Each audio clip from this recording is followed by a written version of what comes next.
नमस्कार दोस्तों, स्वागत है आपका आपके पसंदीदा चैनल नॉलेज विशेष पर। दोस्तों, हमारी जो टॉप 25 क्वेश्चंस की जो सीरीज चल रही है उसका आज हमारा ये तीसरा पार्ट है। डेली हम 2 पार्ट अपलोड करते हैं। आप लोगों का कहना था कि सर कम से कम 2 पार्ट अपलोड कीजिए, तो डेली हम 2 पार्ट अपलोड करते हैं और हो सकता है कि आगे आने वाले समय में इससे भी अधिक पार्ट जो अपलोड करने लग जाए, क्योंकि एग्ज़ाम जो है रेलवे ग्रुप डी का एग्ज़ाम चल रहा है और भी बहुत सारे एग्ज़ाम जो है आने वाले महीनों में आने वाले हैं। इसलिए हम आप लोगों के लिए जितना अधिक से अधिक कोशिश हो सकती है उतना अधिक से अधिक करने की कोशिश करते हैं।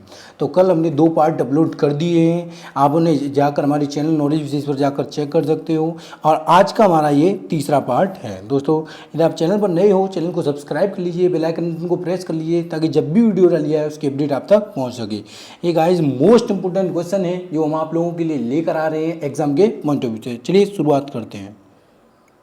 शुरुआत करें उससे पहले आप लोगों से एक रिक्वेस्ट करना चाहेंगे गाइस, यदि आपको ये वीडियो पसंद आई तो वीडियो को आप किसी भी सोशल मीडिया प्लेटफॉर्म से यदि आप जुड़े हुए हो तो उस पर शेयर ज़रूर कीजिएगा। चलिए गाइस, ये रहा हमारा पहला क्वेश्चन।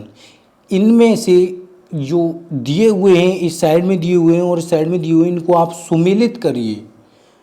तो बात करें इनको सुमेलित करने की गाइस, तो युगांतर जो है वो किसकी है? युगांतर रचना जो है वो किसकी है? युगांतर है श्यामजी कृष्ण वर्मा की। युगांतर किसकी है? युगांतर है बरिंद्र कुमार घोष की। युगांतर किसकी है? बरिंद्र कुमार घोष की है।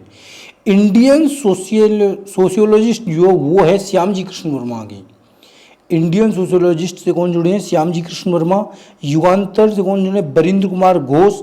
और बंदी जीवन जो है वो सच्चिदानंद जी की है और तलवार जो है वो वीरेंद्र नाथ चट्टोपाध्याय की है।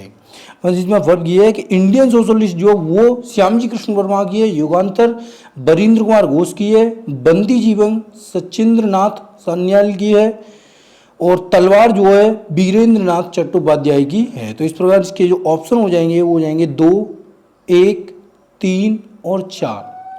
तो इस प्रकार इसका हमारा विकल्प हमारा बी सही हो जाएगा। तो चलिए देखते हैं अगला क्वेश्चन। अगला क्वेश्चन है हमारा, निम्नलिखित में से किस फसल का अंतर्राष्ट्रीय व्यापार उसके सकल उत्पाद के संदर्भ में अल्प है? तो ऐसी फसल जिसका अंतर्राष्ट्रीय व्यापार जो है उसके सकल उत्पाद के संदर्भ में अल्प है वो है चावल। कौन सी है? चावल है। चावल का जो सकल उत्पाद है वो अल्प कहलाता है। चलिए देखते हैं अगला क्वेश्चन। अगला क्वेश्चन हमारा, निम्नलिखित में से किन राज्यों में लोक आयुक्त अधिनियम ने मुख्यमंत्री को भी अपने दायरे में ले लिया है? किन राज्यों ने लोक आयुक्त अधिनियम ने मुख्यमंत्री को भी अपने दायरे में ले लिया है? तो गाइस ऐसे राज्य हैं पश्चिम बंगाल और केरल। कौन कौन से राज्य हैं? पश्चिम बंगाल और केरल ऐसे राज्य हैं जिनके लोक आयुक्त अधिनियम ने मुख्यमंत्री को भी अपने दायरे में ले लिया है। तो इस प्रकार इसका विकल्प हमारा ए सही हो जाएगा। चलिए देखते हैं अगला क्वेश्चन। अष्टप्रधान नाम की मंत्रिपरिषद किसके प्रशासन में थी? मोस्ट इंपोर्टेंट क्वेश्चन है गाइस, ये अभी एग्जाम में पूछा भी गया है। तो अष्टप्रधान जो मंत्रिपरिषद थी वो मराठों के शासनकाल में थी।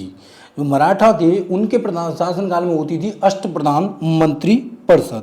चलिए देखते हैं अगला क्वेश्चन। अगला क्वेश्चन है हमारा, भारतीय उपमहाद्वीप मूलतः एक विशाल भूखंड का भाग था जिसे क्या कहा जाता था?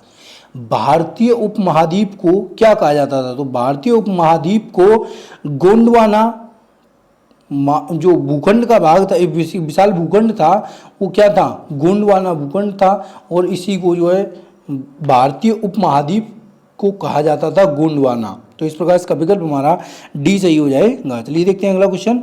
निम्नलिखित में से कौन सा स्थान अब तक स्थापित जीव मंडल आरक्षित स्थानों में नहीं है?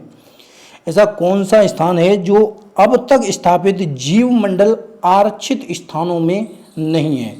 तो ऐसा है गाइस कच्छ की खाड़ी, जो अब तक जीव मंडल आरक्षित स्थानों में शामिल नहीं किया गया है। तो इस प्रकार इसका विकल्प हमारा डी सही हो जाएगा। चलिए देखते हैं अगला क्वेश्चन।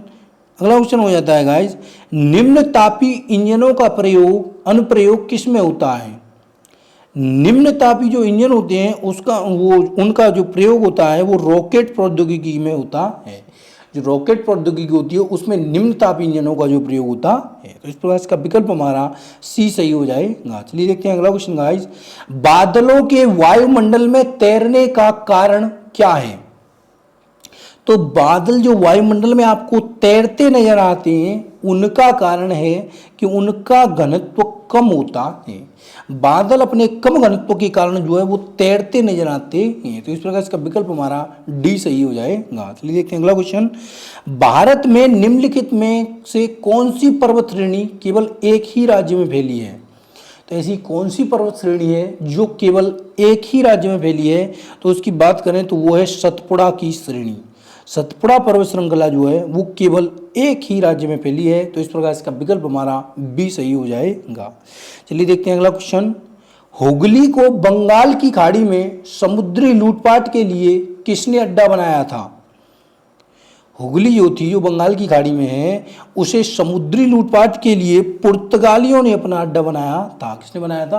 पुर्तगालियों ने जो अपना अड्डा बनाया था, वहीं जो है वो लोग लूटपाट किया करते थे। तो गाइज यदि आपको वीडियो पसंद आ रहा है तो प्लीज़ गाइज हम आप लोगों से एक रिक्वेस्ट करते हैं, आप इस वीडियो को जिस भी सोशल मीडिया प्लेटफॉर्म से जुड़े हुए हैं, जिस भी एजुकेशन ग्रुप से जुड़े हुए आप उस पर प्लीज़ आप इसको शेयर ज़रूर कीजिएगा। चलिए देखते हैं अगला क्वेश्चन। मोडी लिपि का प्रयोग किन के विलेखों में किया गया है?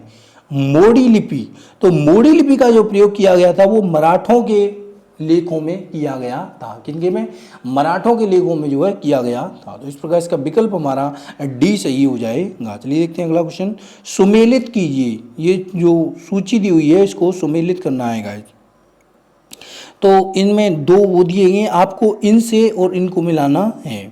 तो गाइस इनमें बात करें तो नासिक षड्यंत्र केस में कौन फंसा था? तो सच्चिदानंद सान्याल जो वो नासिक षड्यंत्र केस में फंसे थे। तो ए का जो है हमारा तीसरा सही हो जाएगा। सॉरी गाइस, नासिक षड्यंत्र केस, तो नासिक षड्यंत्र केस में अरविंद घोष ही फंसे थे। नासिक षड्यंत्र केस में कौन फंसे थे? अरविंद घोष फंसे थे। और जो अलीपुर षड्यंत्र केस था, अलीपुर षड्यंत्र केस में कौन फंसे थे? सॉरी गाइस, इसमें थोड़ा सा डाउट है मेरे को, अभी एक मिनट रुकिए। नहीं देखिए, नासिक षड्यंत्र केस में विनायक सावरकर फंसे थे। नासिक षड्यंत्र केस में कौन फंसे थे? विनायक सावरकर फंसे थे। और अलीपुर षड्यंत्र केस से संबंधित कौन थे? अरविंद घोष अलीपुर षड्यंत्र केस से संबंधित थे। मैं तभी सोच रहा था कि नासिक षड्यंत्र केस में विनायक सावरकर थे और अलीपुर षड्यंत्र केस में अरविंद घोष थे। और ढाका षड्यंत्र केस जो था उसमें कौन थे? पुलिन दास थे। और जो बनारस षड्यंत्र केस था उसमें सचिंद्रनाथ सान्याल थे। तो याद रखना गाइस, नासिक षड्यंत्र केस से संबंधित कौन थे? विनायक सावरकर, तो 2 नंबर। अलीपुर षड्यंत्र केस से कौन थे? अरविंद घोष, 1 नंबर। ढाका षड्यंत्र केस से कौन थे? पुलिन दास, 4 नंबर। और बनारस षड्यंत्र केस से संबंधित कौन थे? सच्चिदानंद सान्याल। तो इस प्रकार इसके जो ऑप्शन हो जाएंगे 2, 1, 4, 3। तो इस प्रकार इसका विकल्प हमारा सी सही हो जाएगा। चलिए देखते हैं अगला क्वेश्चन। अगला क्वेश्चन है, हिमालय का विस्तार अरकाना योमा कहाँ स्थित है? जो हिमालय की विस्तार श्रेणी है अरकाना योमा, वो गाइस म्यांमार में स्थित है। कहाँ स्थित है? म्यांमार में स्थित है। तो इस प्रकार इसका विकल्प हमारा बी सही हो जाएगा। चलिए देखते हैं अगला क्वेश्चन। पानी में हवा का बुलबुला किस प्रकार व्यवहार करता है? मोस्ट क्वेश्चन है गाइस, ये कई बार एग्जाम में रिपीट भी हुआ है। पानी में जो हवा का बुलबुला होता है वो उत्तल लेंस की तरह व्यवहार करता है। ये मोस्ट इंपोर्टेंट क्वेश्चन है गाइस, इसको आप जरूर से जरूर मोस्ट इंपोर्टेंट क्वेश्चनों में डाल के रखिएगा कि पानी में जो हवा का बुलबुला है वो उत्तल लेंस की तरह व्यवहार करता है। तो इस प्रकार इसका विकल्प हमारा बी सही हो जाएगा। चलिए देखते हैं अगला क्वेश्चन। ब्लॉक स्तर पर पंचायत समिति किस प्रकार की समिति है? तो जो ब्लॉक स्तर पर पंचायती समिति है वो पर्यवेक्षीय प्राधिकरण की समिति है। कैसी है? पर्यवेक्षीय प्राधिकरण समिति है। तो इस प्रकार इसका विकल्प हमारा सी सही हो जाएगा। जल्दी देखते हैं अगला क्वेश्चन। जनजातीय लोगों के संबंध में आदिवासी शब्द का प्रयोग सर्वप्रथम किसने किया? जो जनजातीय लोग हैं जिन्हें आप आदिवासी कहते हो, तो वो आदिवासी शब्द का प्रयोग सबसे पहले किया था ठक्कर बप्पा ने। किसने? ठक्कर बप्पा ने आदिवासी शब्द का प्रयोग सर्वप्रथम किया था। तो इस प्रकार इसका विकल्प हमारा बी सही हो जाएगा। चलिए देखते हैं अगला क्वेश्चन। अणुव्रत सिद्धांत का प्रतिपादन किसने किया था? मोस्ट इंपोर्टेंट क्वेश्चन है गाइस।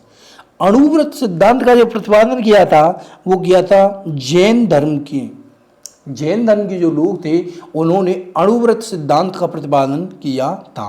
इस प्रकार इसका विकल्प हमारा डी सही हो जाएगा। जैन धर्म से एक मोस्ट इंपोर्टेंट क्वेश्चन पूछा जाता है कि जैन धर्म में कितने तीर्थकार हुए, तो जैन धर्म में गाइस 24 तीर्थकार हुए और 24वें जो तीर्थकार थे वो महावीर स्वामी थे और जैन धर्म के जो प्रथम तीर्थकार थे वो ऋषभदेव थे। तो ये भी मोस्ट इंपोर्टेंट क्वेश्चन हो जाते हैं।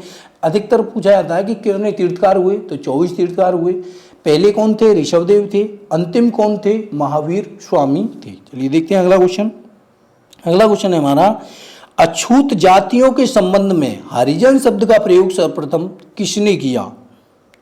तो अछूत जातियों के संबंध में जो हरिजन शब्द का प्रयोग था वो महात्मा गांधी के द्वारा किया गया था। इसके द्वारा महात्मा गांधी के द्वारा ही अछूत जातियों के लिए हरिजन शब्द का प्रयोग जो है किया गया था। तो इस वजह इसका विकल्प हमारा ए सही हो जाएगा। चलिए देखते हैं अगला क्वेश्चन।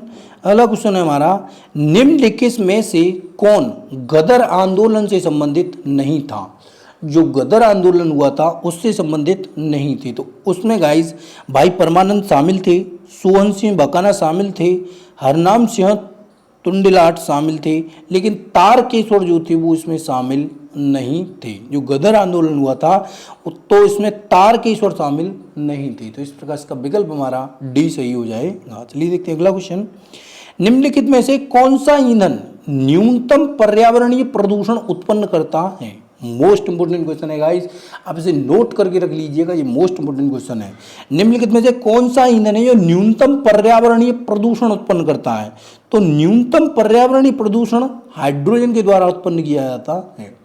हाइड्रोजन जो ईंधन है वो क्या न्यूनतम प्रदूषण वो प्रकृतित करता है। न्यूनतम प्रदूषण जो उससे होता है, तो ज्ञान रखना कौन सा है? हाइड्रोजन। तो इस प्रकार इसका विकल्प हमारा सी सही हो जाएगा। गाइस यदि आप हमारे चैनल पर नए हो, चैनल को सब्सक्राइब कर लीजिए, बेल आइकन को प्रेस कर लीजिए ताकि जब भी वीडियो डाली जाए उसकी अपडेट आप तक पहुंच सके। गाइस हम टॉप 25 क्वेश्चंस की सीरीज चला रहे हैं, उसका ये तीसरा पार्ट है। यदि आपने पिछले 2 पार्ट नहीं देखे तो आप हमारे चैनल की प्लेलिस्ट में टॉप 25 क्वेश्चंस की जो सीरीज है आप उसमें जाकर उन दोनों पार्ट्स को देख सकते हो। बहुत जल्दी गाइस हम मैथ्स की भी सीरीज स्टार्ट करने जा रहे हैं, उसमें आपको ट्रिक्स बताई जाएंगी कि आप एग्ज़ाम के अंदर जब आपके एग्ज़ाम हॉल में बैठे हों तो वहाँ आप अपने सवालों को किस प्रकार जल्दी से जल्दी सॉल्व कर सकते हैं, ऐसी ट्रिक्स भी आपको बताई जाएंगी। तो गाइज़ इन सभी को, यदि आपको वीडियो भी पसंद आ रहा है तो वीडियो को आप किसी भी एक सोशल मीडिया प्लेटफॉर्म शेयर ज़रूर कीजिएगा। चलिए देखते हैं अगला क्वेश्चन। महात्मा गांधी ने वर्ष 1930 में सविनय अवज्ञा आंदोलन का आरंभ कहाँ से किया था? तो सविनय अवज्ञा आंदोलन जो था वो गाइस आप सब जानते हो कि साबरमती आश्रम से जो स्टार्ट किया गया था। कहाँ से? सविनय अवज्ञा आंदोलन साबरमती आश्रम से स्टार्ट किया गया था। तो इस प्रकार इसका विकल्प हमारा सी सही हो जाएगा। चलिए देखते हैं अगला क्वेश्चन। भारत की जनता के संदर्भ में किसने हिंदू शब्द का प्रथम बार प्रयोग किया गया था? तो हिंदू शब्द का जो प्रथम प्रयोग किया गया था वो अरबियों के द्वारा किया गया था। किसके द्वारा? अरबियों के द्वारा हिंदू शब्द का जो है प्रथम बार प्रयोग किया गया था अरब वासियों के द्वारा। तो इस प्रकार इसका विकल्प हमारा डी सही हो जाएगा। जितना मोस्ट इंपोर्टेंट हो सकते हैं हम आप लोगों के लिए इंपोर्टेंट क्वेश्चन लेकर आते हैं एग्जाम के पॉइंट ऑफ व्यू से। देखते हैं अगला क्वेश्चन। उल्का क्या है? उल्का, तो उल्का गाइस एक बाहरी अंतरिक्ष से पृथ्वी के वायुमंडल में प्रविष्ट हुए द्रव्य का अंश होते हैं। बाह्य अंतरिक्ष से पृथ्वी के वायुमंडल में प्रविष्ट द्रव्य के अंशों को हम उल्का पिंड कहते हैं। तो इस प्रकार इसका विकल्प हमारा डी सही हो जाएगा। चलिए देखते हैं अगला क्वेश्चन। अगला क्वेश्चन है, निम्नलिखित में से वह कौन सी ब्रह्मावादिनी थी जिसने कुछ वेद मंत्रों की रचना की थी? मोस्ट इंपोर्टेंट क्वेश्चन है गाइस, आप एग्जाम के पॉइंट ऑफ व्यू से देख रहे हो तो ये most important, very very most important question है। तो ऐसी कौन सी ब्रह्मावादिनी थी जिसने कुछ वेद मंत्रों की रचना की थी? तो वो थी लोप मुद्रा। लोप मुद्रा जो थी उन्होंने वेद मंत्रों की रचना जो है की थी। तो इस प्रकार इसका विकल्प हमारा ए सही हो जाएगा। चलिए देखते हैं अगला क्वेश्चन। गुप्त काल में लिखित संस्कृत नाटकों में स्त्री और शूद्र कौन सी भाषा बोलती थी? तो जो स्त्री और शूद्र जो भाषा बोला करते थे गुप्त काल के दौरान वो प्राकृत भाषा बोलते थे। कौन सी भाषा बोलते थे? स्त्री और शूद्र दोनों ही प्राकृत भाषा बोला करते थे। तो इस प्रकार का विकल्प हमारा बी सही हो जाएगा। गाइस आज की हमारी ये सीरीज को हम यहीं पे समाप्त करते हैं। डेली टॉप 25 क्वेश्चंस की 2 वीडियो आप लोगों को मिलती हैं, तो गाइस आप उनको वीडियो को ज्वाइन जरूर कीजिएगा, क्योंकि इससे होगा ये कि आप जब भी एग्जाम के हॉल में बैठोगे तो वहाँ आपको इनमें से कुछ ना कुछ क्वेश्चन आपको जरूर देखने को मिलेंगे। क्योंकि गाइस रेलवे ग्रुप डी में हमने देखा है कि हमारी सीरीज से क्वेश्चन आ रहे हैं और हम रेलवे ग्रुप डी की जो प्रीवियस ईयर क्वेश्चन है हम उनको भी उठाकर अपनी सीरीज में ला रहे हैं। तो गाइस हम आप लोगों के लिए इतनी मेहनत करते हैं, आप लोगों से एक आशा करेंगे कि आप इस वीडियो को जिस भी सोशल मीडिया प्लेटफॉर्म से जुड़े हुए हैं प्लीज़ आप उस पर शेयर ज़रूर कीजिएगा। धन्यवाद गाइस।